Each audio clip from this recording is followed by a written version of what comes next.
As long as you're confident, you can do a lot of things in life, regardless of how challenging it is. A lot of our friends would choose to do that because staying here in the US would just mean that it's a little harder to compete with the locals, right? But I wanted to feel like the joys of me staying or moving back to my own country is a personal joy. It's not a choice that I'm forced to do because I can't compete, right? I think those are two very different stories. And so I really, really want to take it on myself and just like figure it out with the different ways that I can improve my speaking and gain that confidence back. Imagine finally mustering the courage to share your idea in a Stanford MBA class, only to be ignored, but have the next person say the exact same thing and be celebrated. The one reason? No one could actually understand your English. This was the very problem Vuvan encountered that 90% of the 1.5 billion people learning English struggle with as well, and she was determined to solve it.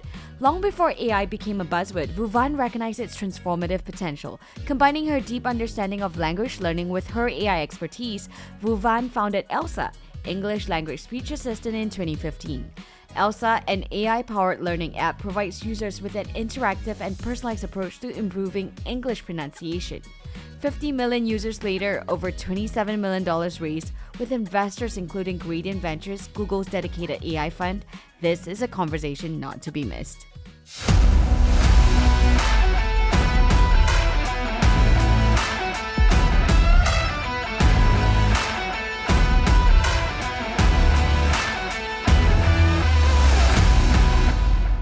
This is a very interesting time for you and your business, at this point of scale, through a challenging market environment. Let's talk a little bit about, how you're thinking about your business at this time before we take a step back into, who is Vuvan and what brought you to this. Sounds hard to believe, but I'm actually even more excited now than it's ever been, even though the market is really tough because, we've been in like one of the very early companies that doing AI for English speaking tutoring for a long time. And I still remember 6, 7 years ago when I opened this category and just like said what we do, people like, what? It can be done, right?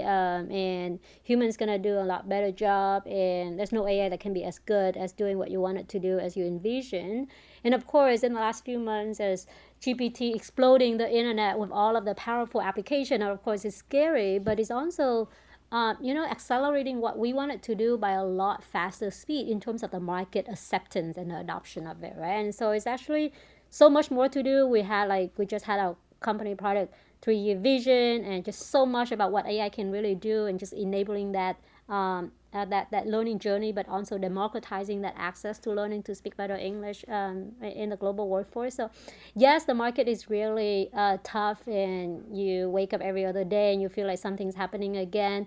But then on the other hand, the excitement of the business, but more importantly, the impact of what we can do, actually really what keeps me up at night is how much can we deliver on that one and how fast can we do it. Yeah. And we'll dive a little bit deeper into that, especially the trends with AI and how that's escalated a lot of the work that you've been thinking about for a long time. But to start in true billion-dollar moves fashion, who is Vuvan and what brought you to this work in the very first place?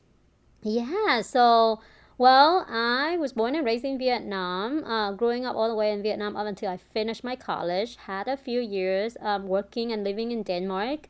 Prior to that, actually had some time in Singapore as well. And then moved to the States about more than a decade ago. I did my MBA here as well as my Master in Education here at Stanford. And initially, what I was thinking of a 2 years short time in the States before I go somewhere else become a decade and counting more. And currently, Bay Area is my home right now. And so I had been, first of all, growing up, really, really got intrigued by an international environment and what we can learn as a human in terms of opening our eyes up to everything that's happening to the world.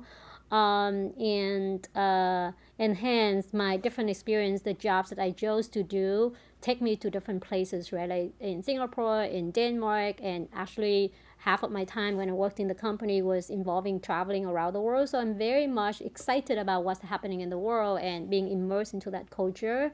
And so as I started this company, it's all coming back to what I really care and what I deeply believed in, and what had actually got me to where I am today is how do we make sure that communication is an enabler for us to reach our full potential and do what we want to do in life, and not so much a hinder and a prevention of what we want to do. And Vuvan, if I may pick on the specificity Yeah. here, because I know a little bit of your story, but it was in Stanford where you felt that someone else was getting credit for the exact same thing that you said that really sparked this idea with ELSA. Tell us a little bit about that. It's embarrassing, but it's also true feelings that I had, right? Like I grew up learning English for 20 plus years, and I had always been so proud of my English because I aced every single test score, right? Like, like we're very good at taking tests. But it's only when I started moving abroad and during the time at Stanford, in the MBA classroom, people don't care about your grades at all. Actually, nobody actually even know your grades, but they care a lot about what you had to contribute in the class, right? And so you want to be smart, you want to be well accepted by your classmates because it's also a very intimidating environment where everybody seems really smart. So just like a lot of us, we were trying to raise our hands and contributed our ideas when professors would be asking some questions. And there's so many times, and it happened very often, that, hey, if I raise my hand and I was trying to speak up, professors being very respectful, acknowledge your ideas, but then quickly moved on to somebody else, right? And then there's so many times that your friends or your classmates that you love saying something that everybody felt like it was such a good idea, and they jumped deeper and they analyzed more, and you were sitting there really silently thinking, how did I not get the same attention, because I was literally trying to say the exact same things 5 minutes ago.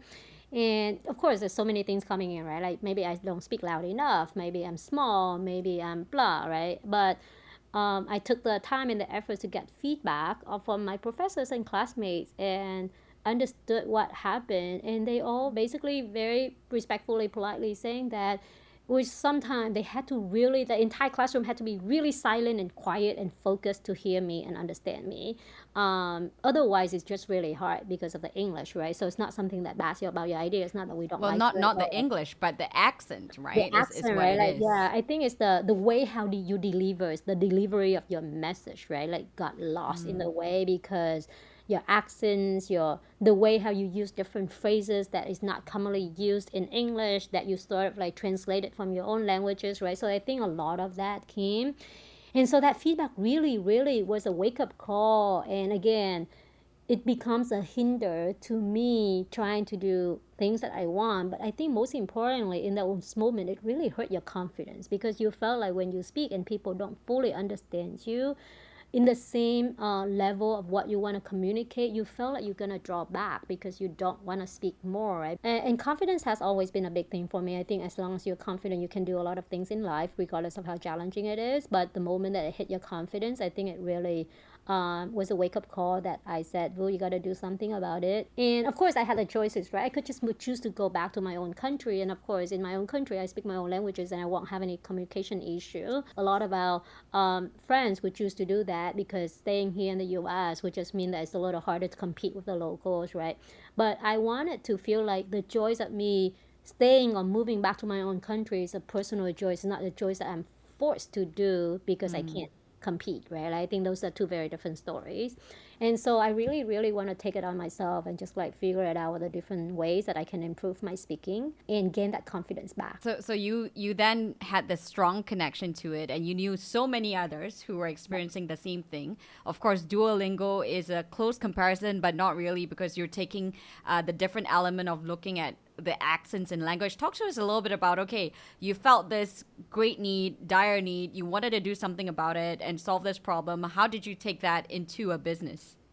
Yeah, so I mean, there's a lot of language learning solution, and Duolingo being a very amazing company that had really pioneered in language learning in mobile environment, right? But I think what is still missing is the speaking component. That's the part that people are very scared of, right? Like talk to a lot of my friends, give them a test in English, they do it very well, right? Like writing an email, they do it amazingly. Give them a 10,000 pages of research paper, they can read and understand just like anybody. But speaking, that's really scary, like because when you speak and other people don't understand you, it gets in the way, right? Like you get embarrassed and all of that. And so that's really the idea of how do I take it to like expand it to like how do we build a solution that enable people to speak more confidently, and that comes on like speaking clearly, like speaking clear good English that others people can easily understand you. But also, I think the challenges of learning speaking is that there's no environment for you to practice. And so I think that's why the business model for us is like, how do we just tackle the speaking challenge? And I'm a big believer in not reinventing the wheel. If there's everybody's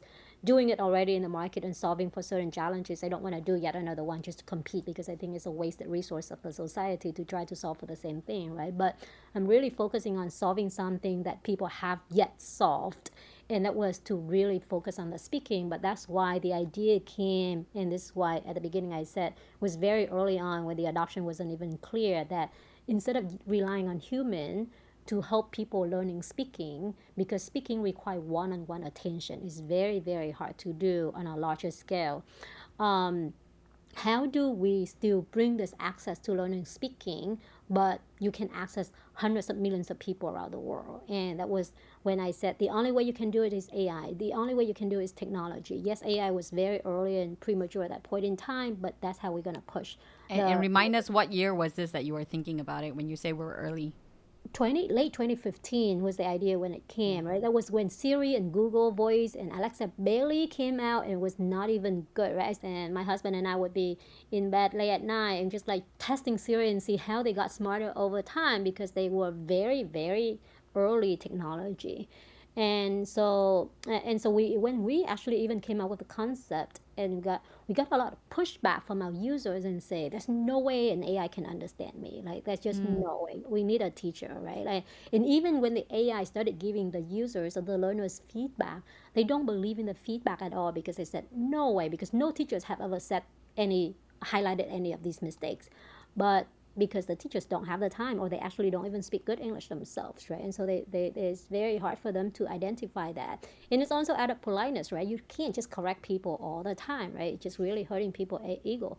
And so we got a lot of pushback back then and say, can the AI even do the job? Can the AI even understand me? Can the AI actually even accurately identify the mistakes that I made? AI is eating the web as we speak, and what that means for business leaders is this: the time to embrace AI technology is now, because for people like us, automation helps us do more with less while continuing to meet and exceed business expectations. It's basically magic.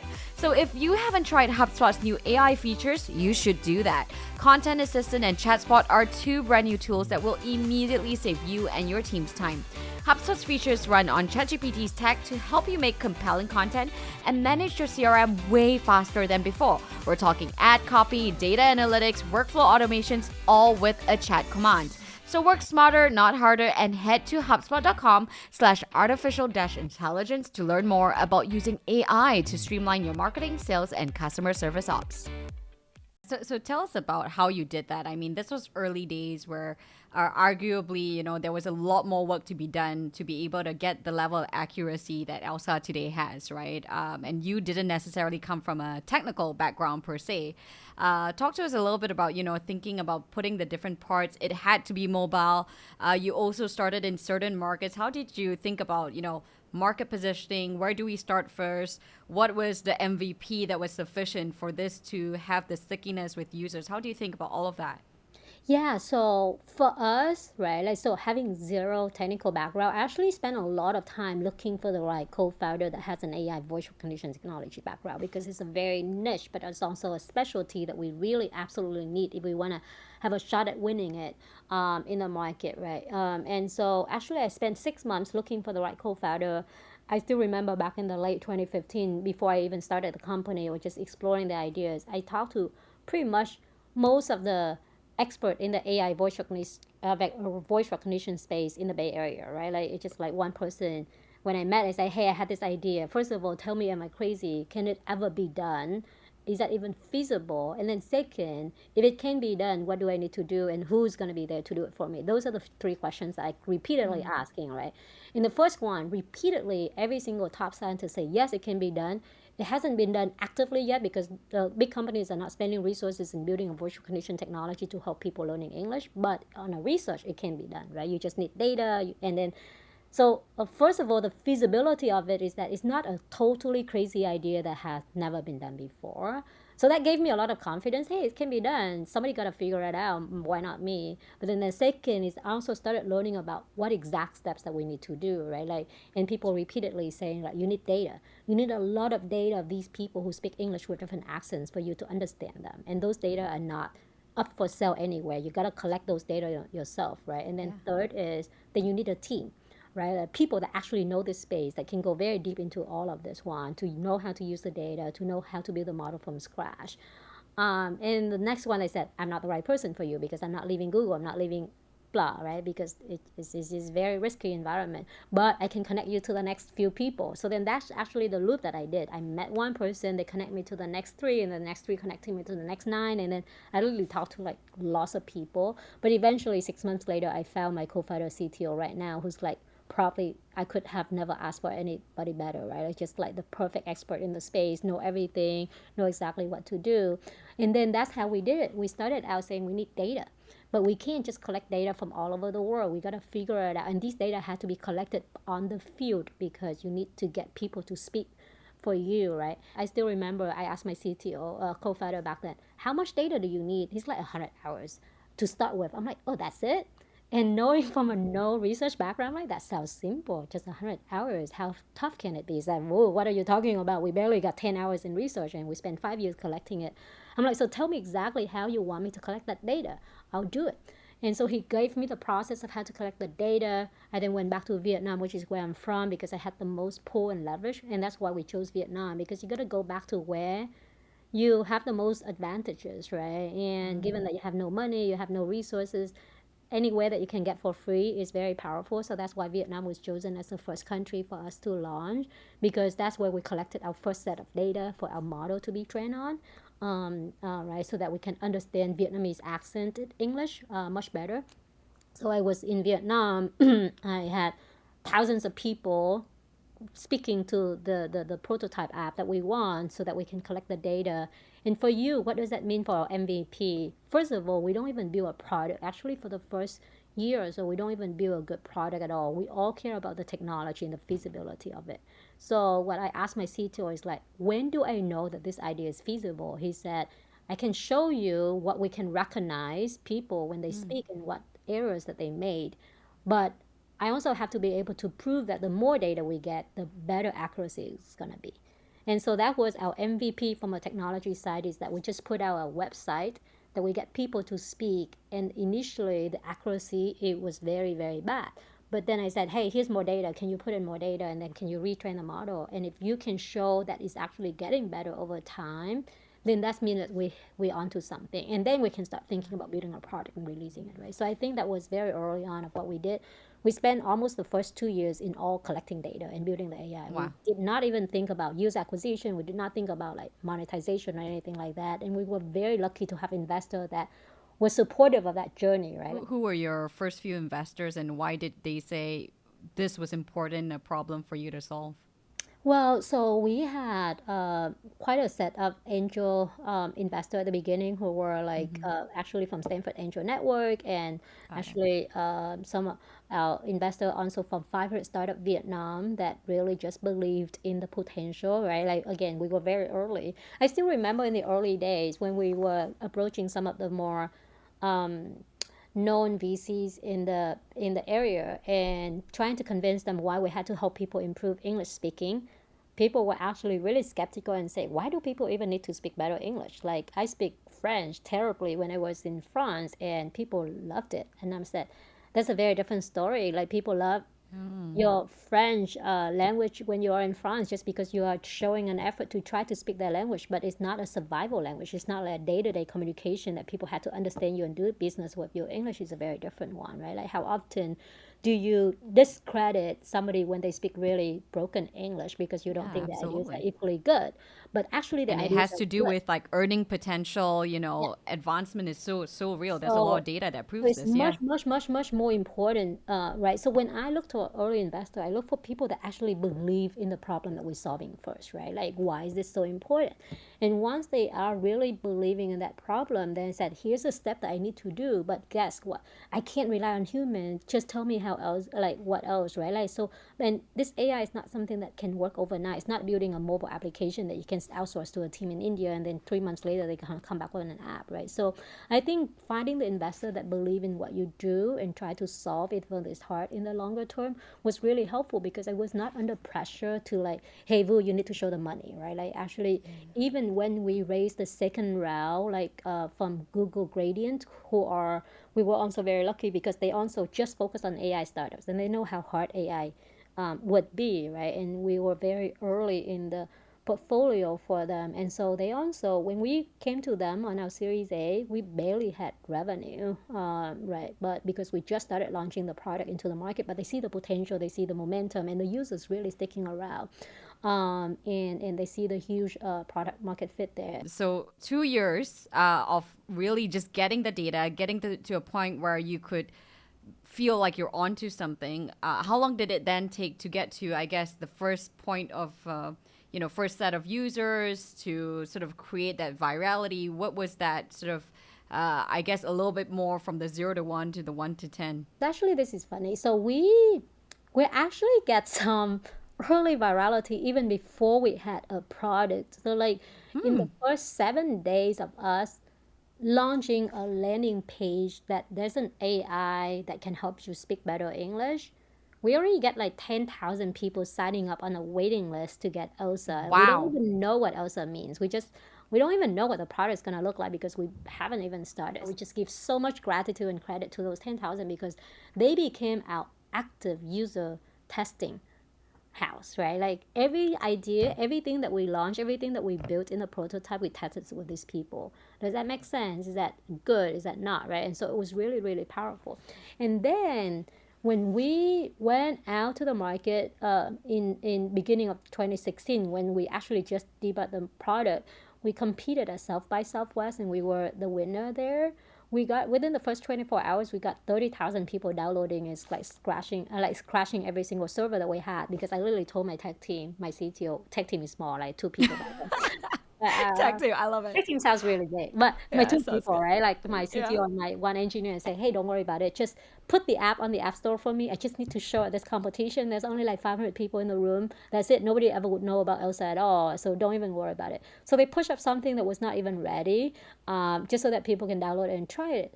And fortunately and unfortunately, we won the contest. So we got like 30,000 people downloading in the next 24 hours. It's like literally my tech team, so, quote unquote, Yeah. spend like next many days unsleep just to make sure that we stand up our server to serve that, right? And again, this product was launched as a super early prototype. There's like very few lessons. There's like barely any feature in there, because again, the purpose of that product to launch was to collect data, right? So we put it out for free completely. Anybody can download it, use it, so that we can get the data, so that we can train the model, so that it can get better to serve people in the future. And we stay with that prototype version, even though we got a lot of downloads, virality, and all of that in the first year and a half until late 2017. That's when we actually officially launched a much better version of the product to the market, where we start thinking about like, how do we start charging people for all of that services? Yeah. So tell us then a little bit about the business model and in terms of how you structure it. Was it, different lessons, and how do you think about all of that in terms of positioning your product here? Yeah, so the product has evolved into like multiple phases, right? Like when we started out, we had a very powerful pronunciation feedback engine that we can listen to people when they speak English and identify the exact mistakes in their pronunciation, right? Like the particular sound that they mispronounce, and how do you move your tongue and your lips in different positions so that you can improve those mistakes, because a lot of what you do have like to do with these top pronunciation errors that really hurt your clarity of your speech, right? So then we have lessons for you. We have an assessment test. You speak, we identify the mistakes, then we drill you into those skills that we set so that you can improve those areas of mistakes. And we have a very powerful recommendation engine. So the more we listen to you speak, the more we know about your areas, so that we can recommend exactly what lessons you want to take, right? So that was the first evolution of the product. And then now that we had a lot of data from learners, the feed, and then learners going from, like from that beginning journey of like, hey, I have a lot of pronunciation challenges, but I also want to speak more fluently. What does that mean, right? Like, because a lot of these language learners, they also are very afraid of speaking English. And they also say, how do I make sure that I use the right vocabularies? How do I make sure that I use the right grammar sentence structure when I speak? Because that could also hurt your delivery of your speech, right? How do I make sure that I have the right intonation and rhythm? And so we actually launched the next set of like advanced feature of the product is in addition to providing people feedback on the pronunciation, which is really, really important, we believe is prerequisite. Because if you speak all of these fancy words and people don't understand you, then you can't get far, right? So you gotta fix that clarity first. And once you fix the clarity, now you can add all the beautiful things on top to sweeten your speech, right? Like whether you use the better vocabulary, using a much more advanced grammar structure, pausing at the right place, having the right intonation so that your speech doesn't become monotone and people get bored listening to that. And Vuvan, if I may, just to understand here, because and I've heard you talk about this, when you were choosing an accent, you actually Mm. chose a specific Western American accent to be Midwestern. the basis, Midwestern. Tell us a little bit about the data behind this, why you chose that, and how does the model actually work? I mean, this is very specific, right? It's very human. It's replacing a human interaction to be able to pick up the very very soft nuances, I would say. Yeah, so I mean, there's no right English in the world, right? You can speak with whatever accent, and it's beautiful and naturally diversity, right? And so let's say I speak English with still some Vietnamese accent because actually I don't care about removing it because it's authentic, it's who I am, and it makes me who I am, right? But when you choose to teach people, it has to be some, we call it ground truth. You have to anchor into something, right? And so you could choose British English, you could choose Australian English, you could choose Singaporean English for if you want it, right? Or you could choose American English. First of all, I don't speak any other English but American English because I'm spending a lot of time here, right? Our advisors who we got in, our curriculum expert in the very early days, has been teaching American English. It's also American English that's very well known and commonly accepted in all of the countries around the world because of American movies that got influence on the younger Yeah. generation, right? So first of all, between British English and American English, we choose American English for those reasons. And then within American English, again, you have all sort of accents around the country, and none of them are wrong, right? It's just you have to choose something. And Midwestern American accent is actually considered general American English by all of the linguistic experts in the country, right? Because it's most neutral, so to speak. So like Hollywood accent is closer to that Midwestern accent. And so again, when you teach the AI, imagine the AI is a plain sheet of paper. You gotta teach them something. So you gotta give them a ground truth and say, hey, here's the American English that we want everybody to be benchmarked against. And then once people speak with their own voices, then we can start comparing with that ground truth and see how far away are you from that ground truth. And if you're just a little further away, we say, hey, that's good enough that you don't need to change it. If it's a little bit further away, we say, hey, there seems to be some potential misunderstanding if you continue saying like that. And so here's the feedback. And if it's very further away, we say, hey, that's actually wrong. Yeah. So how long is each lesson, and how do you think about the phases? You mentioned there's been an evolution. How is it today compared to when you first started? Yeah, so we still have a very much gamified learning experience. So every lesson is about 2-3 minutes because that's how long the attention time span is before people want to move on. And again, the product right now is actually full suite, right? Like so you actually can even have a Zoom call like that or like a virtual meeting. We can even listen in the background. And give you a transcript at the end, but also analyze every single element of your speech, right? Hey, Vu, in the Wow. last meeting that you had, here's your score and here's the different areas that you got to improve. And sometimes what the improvement feedback is like, you speak really fast, you got to slow down, and you have a lot of fillers and hesitation like and in your speech, and that might hurt your confidence of the delivery. And so here's the few areas that you want to improve. Or the feedback can be about your pronunciation, right? Here's the few sounds that you really mispronounce that really hurt the clarity of your speech. Or the feedback can be on vocabularies, and we can say, hey, you most likely use this set of vocabularies and phrases. Here's some set of different vocabularies and phrases that you can use to strengthen your speech. We call it speech analyzer for 30-45 minutes, and then we get all of that feedback. We then loop back the users into the learning app, the mobile application, and say, hey, Boo, based on what we listen to you, here's the few set of lessons that we recommend for you. And we usually recommend about 5 to 7 lessons, because that equivalent to about 10 to 15 minutes a day, and we want to encourage that 10-15 minutes daily behavior instead of trying to learn an hour a week but then only one day, right? And so That's then amazing. we have a powerful recommendation engine that taken all of the learner's mistakes and weaknesses, and then we tell them exactly what they should do in that lessons, and then we keep track of that progress so that we can iterate on that for them. So the majority of your users, are they mobile? I mean, you were talking about sort of using the Zoom call. I'm thinking about like Otter AI, ELSA is in the background there. How do you do this with your application? Is it desktop mostly, or is it mobile still We are that's mobile first, driving it? and our Mm-hmm. learning app is on mobile only. This speech analyzer capability is on both mobile and desktop, so like a website, so that when you have a Zoom call, you can just turn on our website called speechanalyzer.com, and then you can just get all of that feedback in the That's great. background, right? But then it connected back to the mobile app. So when you open an app to learn, it's on mobile. We don't have a learning journey on the website because majority of people spending the time on mobile. Yeah. For us, we're mobile first company.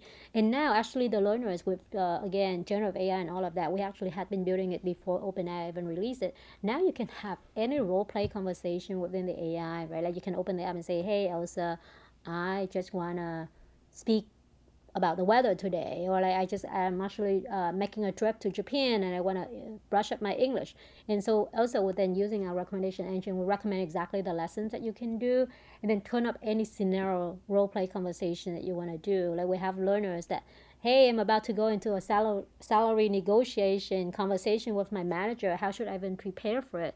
Then they open Wow. ELSA AI Tutor, and then we help them guide through that. And one of the conversation that we watched the user doing the user testing was really fun, was that the learner would just sit down completely and say, hey, I would love to get a salary increase. And then the ELSA AI tutor will give a hint in the background and say, hey, you probably don't want to start with asking for a salary increase right away. You might want to remind your manager about how valuable you are as a team and how good performance you are, right? And so it's actually very subtle, but it's helped people in thinking through the conversation as they do the role play as well. Fascinating because and now I think a lot of people can grasp that, right? Because they're actually using OpenAI and Yeah, ChatGPT, and it feels like, yeah, you're having conversation yeah. and with Dolly and all that, it feels real now, and people can sort of get that. But with the role playing, for example, that salary example, are you sort of inserting different social circumstances into the model to learn that, to teach that later on? How does this work? Yeah. No, so actually we do. So we have a filtering layer, right? So even though we use large language model by OpenAI to generate the conversation, but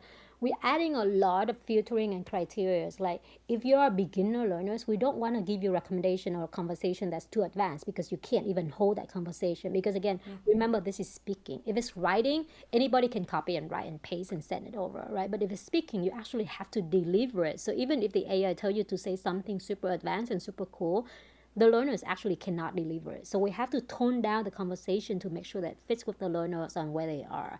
And it has a cultural bias. It has the all of the biases that we have to remove for as well, right?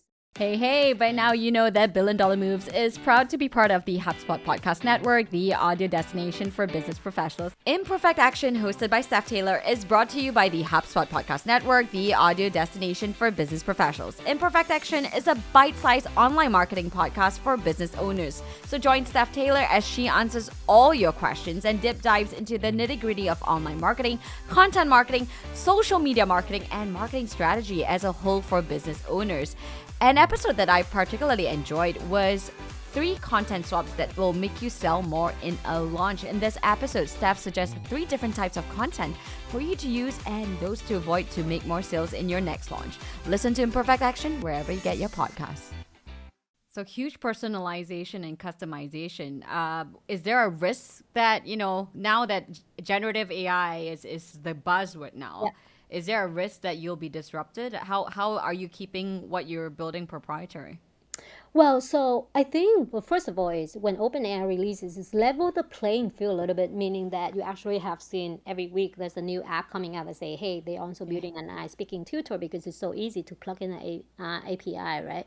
But I think just similar to all other industry like healthcare, insurance, and customer support and language learning, I think eventually it has to come down to the winner of the category that know how to specialize and make it a a vertical expertise, right? And whether that's relying on your own data, having ability to fine tune the model so that it works much better for your audience. Because yes, everybody can open some conversation and feel that's really cool, but whether that actually helps you learn and improve your English through our journey is something very different, and that takes a smart recommendation, a smart personalization to make sure that it fits you where you are, but also the feedback loop, right? Like once we listen to your conversation, we then identify the lessons so we can create those lessons for you so that you can improve. It's not just about having continuous conversation because again, conversation without feedback isn't as powerful, right? You got to figure out what the mistakes that people get and then also generate the lessons that fit those so that you can improve it. And that has always been our powerhouse is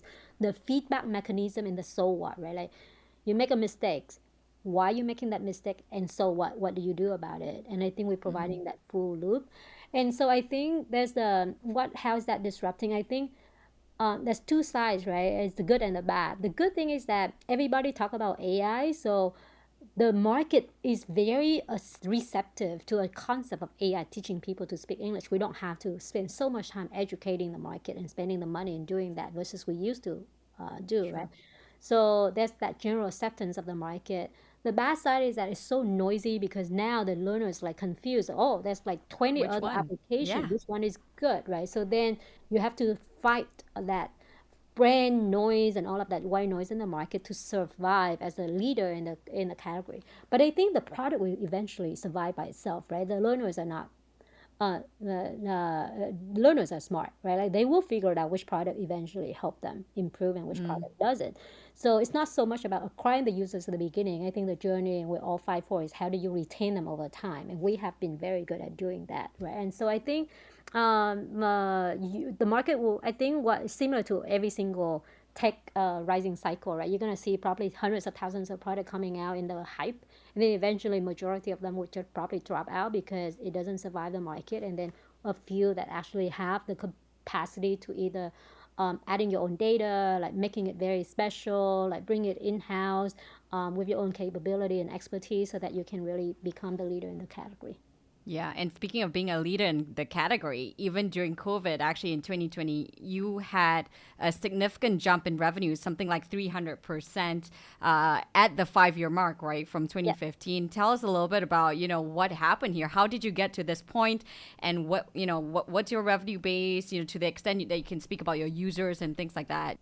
When people all stay at home, right, people all of a sudden feel like they have to fill their time, and that's why edtech really, really rising as a category because everybody want to learn something online, and English is something that people spend more time. So not just the users that we acquire more, we also see a huge spike in engagement because people have so much more time staying at home, right? So instead of trying to practice 10, 15 minutes a day, we see people practicing like 30, 45 minutes a day consistently every day. And that's really, really powerful. Right? Because again, for me, it's easy to acquire users because everybody feel like, oh, they're going to download something, but then it's very easy to lose them, right? The harder one is to keep them around and engage with them. And I think that's something that we survived the COVID test in the sense that, hey, when people have a lot of free time, they actually want to use your app more because it's fun and it's engaging and it's showing progress to the learners. You sort of glaze over this, right? You talk about how it's easy for you to gain users. I mean, you did not have the cold start problem that Andrew Chen talks about, right? Yeah. You actually started with like 30,000 and your product wasn't ready, but you didn't necessarily have that problem. How are you, doing your customer acquisition? How have you been able to garner so much interest in ELSA? We got a lot of endorsers in the market by like key opinion leaders, right? And these are free, organic. We don't pay for this, but we got a lot of like English teachers and people have a lot of followers that happen to stumble upon ELSA and really, really recommend this to the community. And very honest feedback. If you watch YouTube, right? Like we never really interfere with any of that. They could criticize product for all they need, but they also highlight the important part why we're solving the challenges. And so I think when the feedback come out very honestly from these key KOL, like key opinion leaders, the market really accept that and say, hey, yes, ELSA as an AI still have certain areas that they're not as good as human, but they're solving for something that human cannot solve, and they're solving for something that you currently have a gap, right? Like whether you cannot have $1,000 to pay for a human tutor, that's really good. Or you don't have that convenience that you can schedule with the tutor. ELSA is very affordable, it's very convenient, it's actually listening to you speaking English.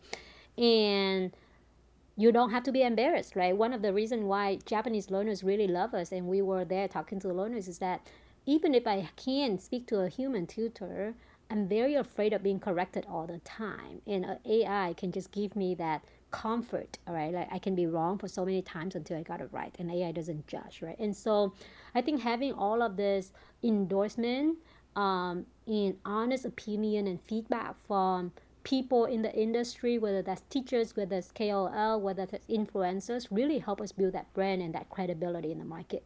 And I think the Wow. product has a really good virality in itself, because once you listen to it and you believe in it, there's a benefit that because you are a language learner, most likely all of your friends are language learners as well. So then you spread the word around, right? And so we get a lot of good word of mouth, from the community by itself. So there wasn't any like planned strategy. You didn't pay these influencers at all. I mean, one of the things that this is something I was thinking about with your business. You've really done amazing, and you haven't even.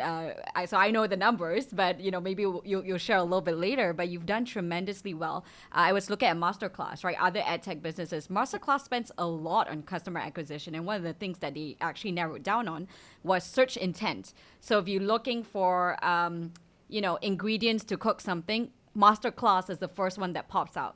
And it's curious that you didn't do any of that at all, and this was almost organic. Just to be clear, we started doing a little bit more in the last year or two, but the first few years it's purely organic, right? Because we also are a lot smaller resources wise, and so we don't want to spend a lot of money on marketing. But also, I think it came down to the founders, right? I don't have a marketing background; I'm more a product person, so I strongly believe that the product will speak for itself, and we'll let the product do the work, right? And so that's why we invest so much on product, right? Like we take every single user feedback, we iterate very fast, and we literally have, I was the only one that do marketing in the company. We don't even have anybody doing marketing, right? And so I think we rely a lot on the community on that one. We later on, as the company grew, we started adding more marketing and advertising. So we started doing a little bit more. Now I would say like right now we probably still a little bit heavily indexed on organic, but we also have the advertising that comes in later on. So now that you're at the stage of your business, right? You've had 300% revenue growth.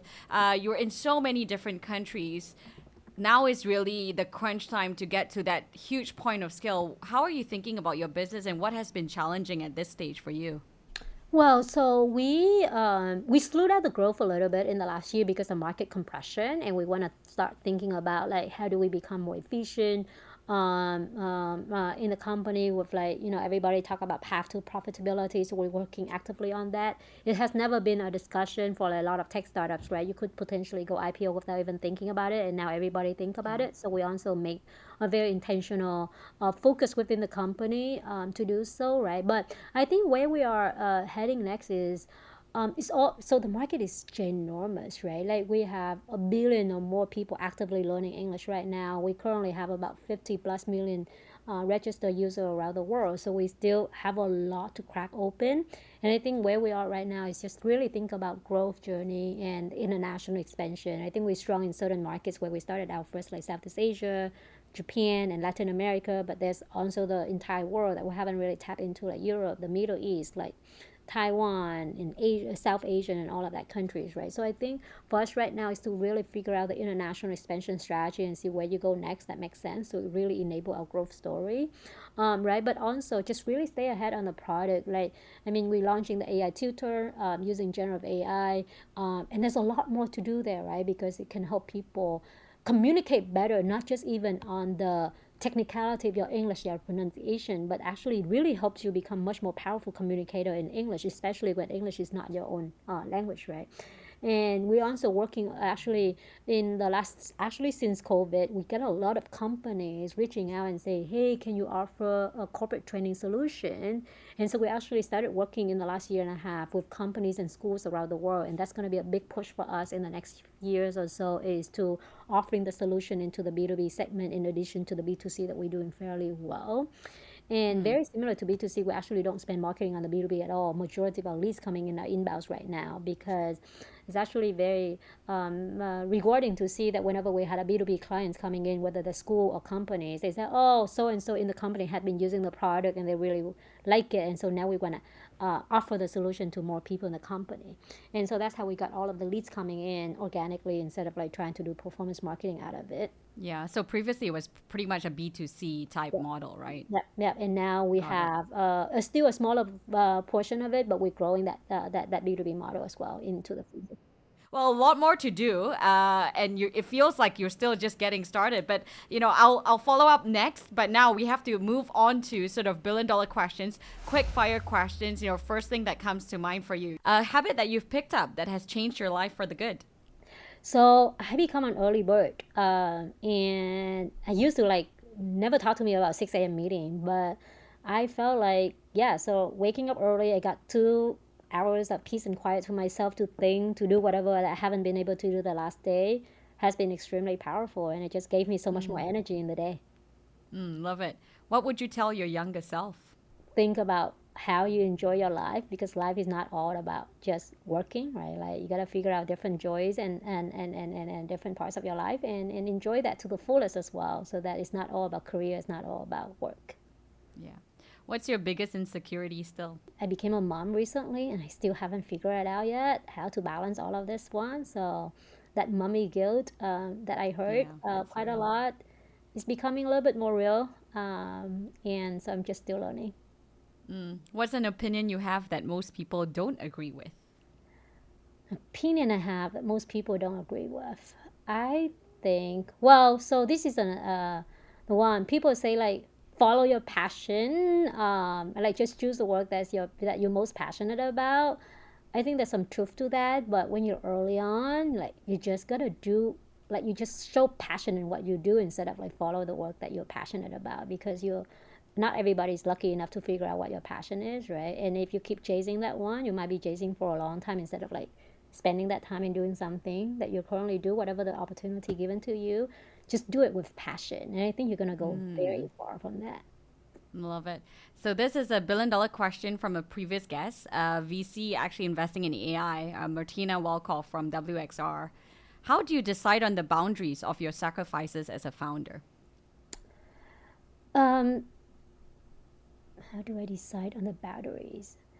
I think, oh, this is a tough one. So I don't believe in work-life balance, right? I think that's just very hard to achieve, right? But I think, well, so first of all, family comes first. So if there's like two pressing priorities, that like two emergencies that are happening at once, family come first, because eventually you can go so far of your career and all of the success that you achieve, but it's a family that matters to me, right? And it's that cliche, but it's true. So if there's Yeah. two identical emergency that happen in the one moment, family come first. Now when you zoom out, right, like you gotta I have to start figuring it out, like how much do I give for work and how much do I give for family, as long as I feel balanced when I zoom out, in the grander scheme of things. And so, like, how much do I travel? How much do I spend time with my kids? How much do I spend time with my siblings and my spouses and my parents? I think is I think on the zooming out schedule, I think it's easier because you just have to figure it out. How much have you spent time? Okay, so my next guest, so in this similar trend, my next guest, actually, this will be interesting for you, is Daniel Mikhailov, who is the executive director at data.org. So data.org is, they sort of are in the frontier of data, privacy, AI, everything that we're thinking about, what would your question be for him? That's a good one. If it's for him particularly, right? Like I think the question would be like, how do you strike the balance between ethical versus non-ethical in this data collection world where AI becomes very important? And how do you compromise between speed and bias when you're collecting data? Ooh, that's a good one. Good. All right. Well, I will let you know what he says. I'll send the episode I to you. love But that. Vu, this is amazing. Thank you so much for your time. And I'm so excited. I mean, 50 million users, you're just getting started. I'm so excited for your next billion. Thank you, thank you. Thank you so much for having me. It's such a great honor. And thanks so much for tuning in this week. You can subscribe wherever you get your podcasts and follow our socials on Sarah Chen Global to get the latest on the show. It would really help me out too if you enjoyed this to rate and review our show on Apple Podcasts and share your favorite episodes with a friend. I'm Sarah Chen-Spellings, and you've been listening to Billion Dollar Moves.